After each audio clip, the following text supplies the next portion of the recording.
Hi, I'm Fazil Mihlar, editorial page editor of the Vancouver Sun. I'm joined by award-winning columnist Daphne Bramham to talk about her adopted orangutan, Sogo Sogo.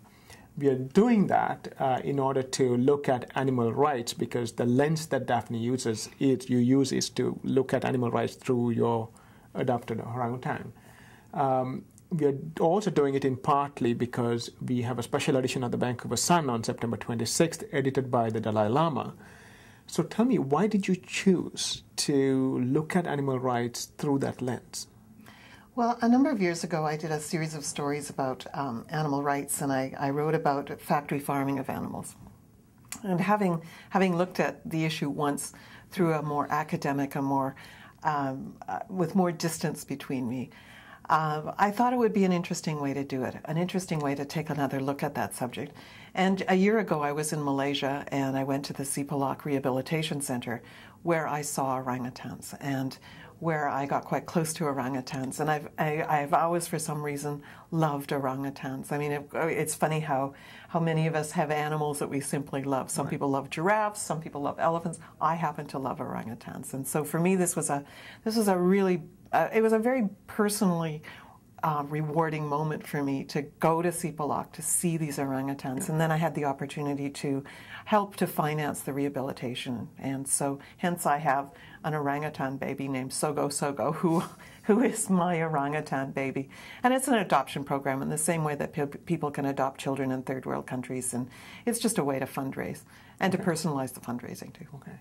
Now, do you think that, I know that you have looked at this in the past, just the idea of having legal protections alone is enough to protect animals and how we treat animals?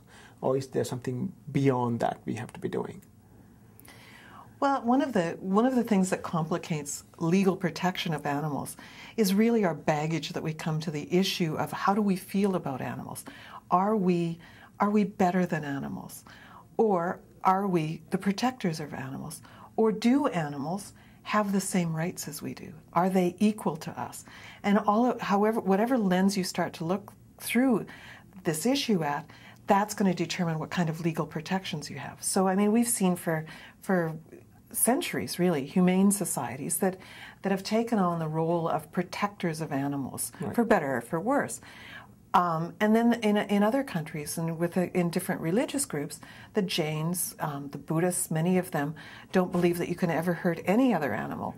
Therefore, they're vegetarians. But for those of us who eat meat or dairy products or eggs, we have come to a different understanding of what our legal protections are. I mean, it's okay to kill animals if we're going to eat them, but then the humane societies say, okay, it's okay to kill them, to eat them, as long as we do it humanely. Right. And even the wording is, of course, people would say, is speciesist, because we talk about humane treatment of animals, right, as opposed to animals having an inherent right to be treated with respect. But in terms of the hierarchy then, the question which you raised, would you put human beings at the top of the totem pole and then animals next? I mean, how would you place us? How do I place us? I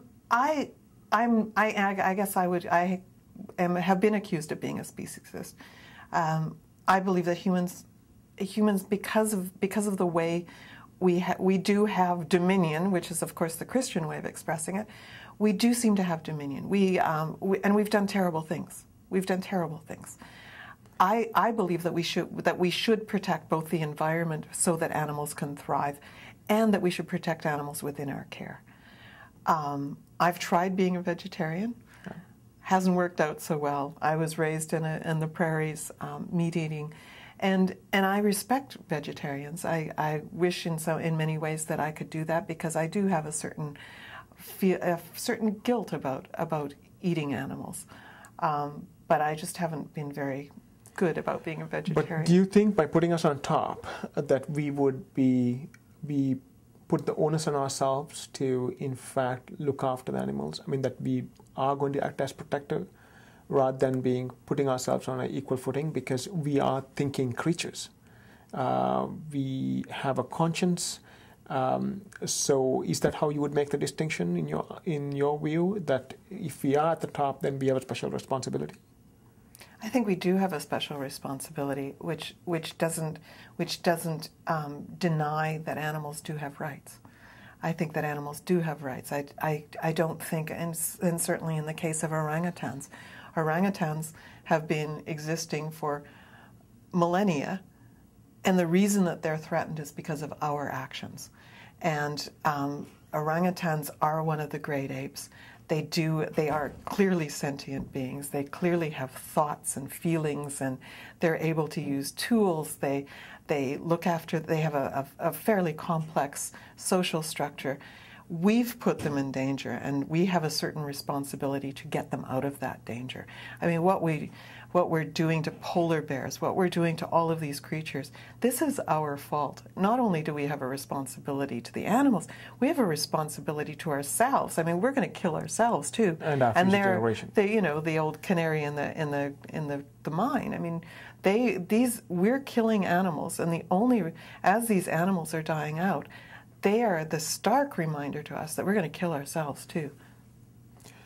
Well, to read Daphne's story and others, and many, many others, you should get a copy of the Vancouver Sun on September 26th, that is this Saturday, because the paper is a special issue of the paper, edited by His Holiness the Dalai Lama. Thank you.